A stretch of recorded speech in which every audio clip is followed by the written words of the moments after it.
Hello guys, this is Mario and welcome to my channel. Gagawa tayo ngayon ng daing na bangus.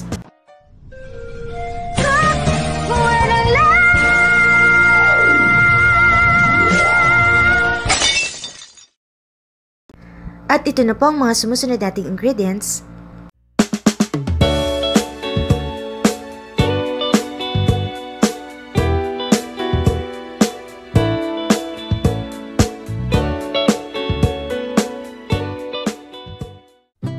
Now, sa ating bowl ay ipe-prepare na natin ang ating vinegar mixture.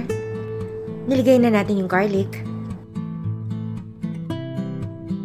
Then, yung ating peppercorn. Followed by our chili pepper or siling labuyo. Bali, kinupit-kupit lang natin ito.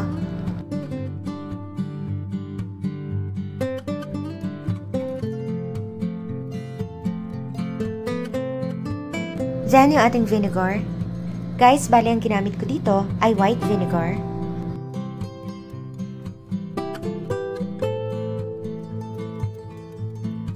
Soy sauce.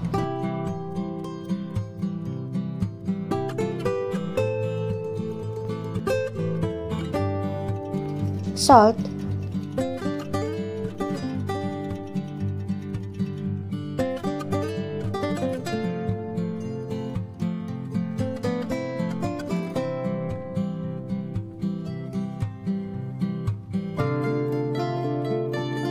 Lagay na natin yung ating vinegar mixture.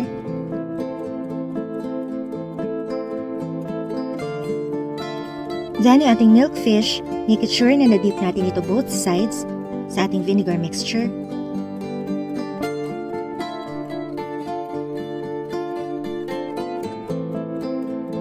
Imamarinate natin ito sa loob ng 2 hanggang 3 oras or mas mainam kung overnight.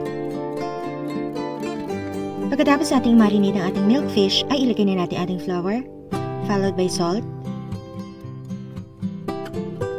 Haluin lang natin.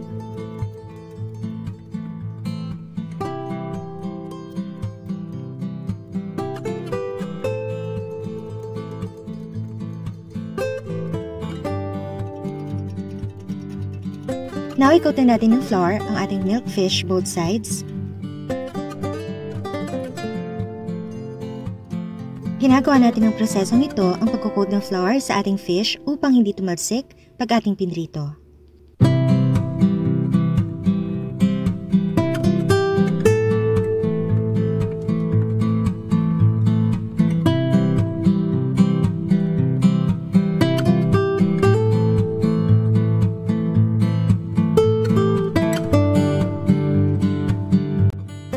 Ready na natin itong i-fry. Now, magpainit na tayo ng oil.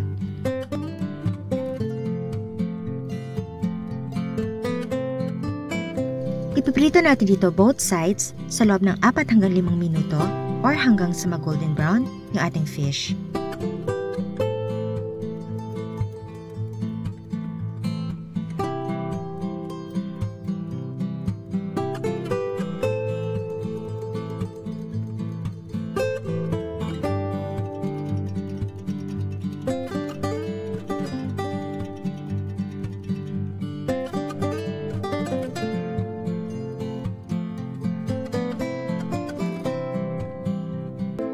Para sa tamang sukat na ating marination, check nyo lamang ang description box below this video.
ready na po ang ating daing na bangus.